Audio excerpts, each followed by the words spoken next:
Lesson 7. Exercises. At this point in your development, you should be doing exercises 7, 8, and 9 on a daily basis, plus exercise 10 periodically. You should be finding your capacity for the exercises greater, your time faster, and your visualization clearer.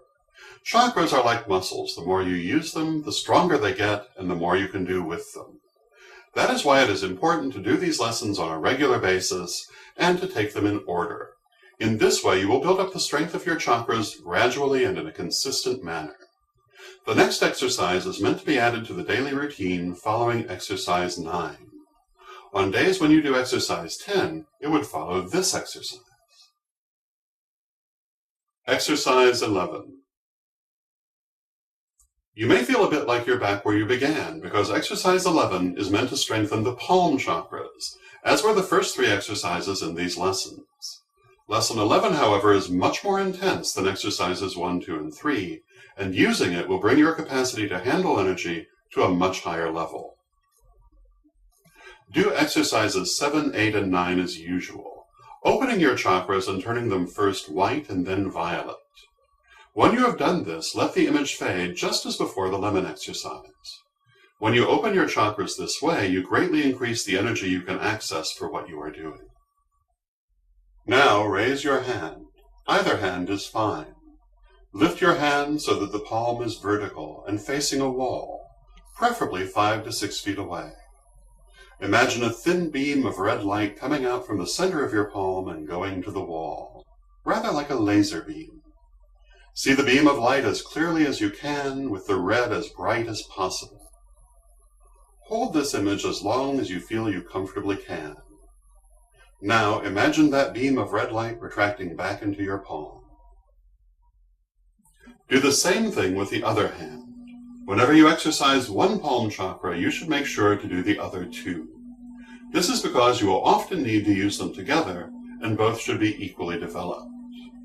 When you've finished both hands, you may do exercise 10 if you wish. If you feel fatigued, exercise 10 will help revive you. If you're not doing exercise 10, then you're ready to close. Imagine again your 7 balls of violet light at the chakras, and close them normally, as per the instructions in exercise 7.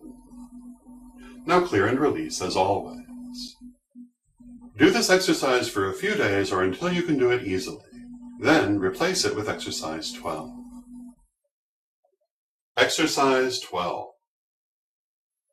As so often happens in these exercises, exercise 12 begins just like exercise 11. Do exercise 11 just as you normally would, up to the point where you have created the beam of red light from your hand to the wall. Here, keeping the image of the beam of light clear and strong, begin to move it. You do not need to move your hand to do this, but rather just let the beam pivot where it connects to the palm. Use the beam to draw simple designs on the wall. Imagine the designs being made in the same red light of which the beam is composed. Try to hold the image of each design even as you go on to draw the next one.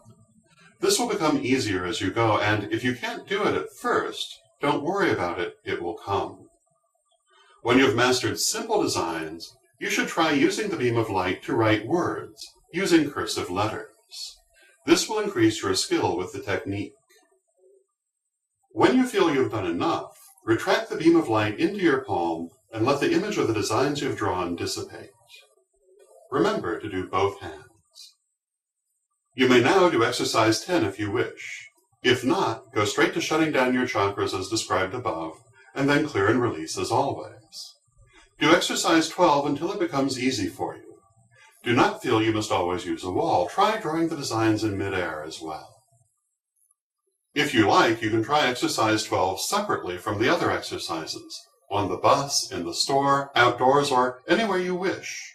Simply send out your beam of light and start drawing. Be sure to clear and release afterwards, though. Also, understand that this would be in addition to, not in place of, your daily session. When you feel that you're ready, go on to exercise 13. Exercise 13. Exercise 13 is exactly like exercise 12, except that instead of using red light, you will use multicolored light.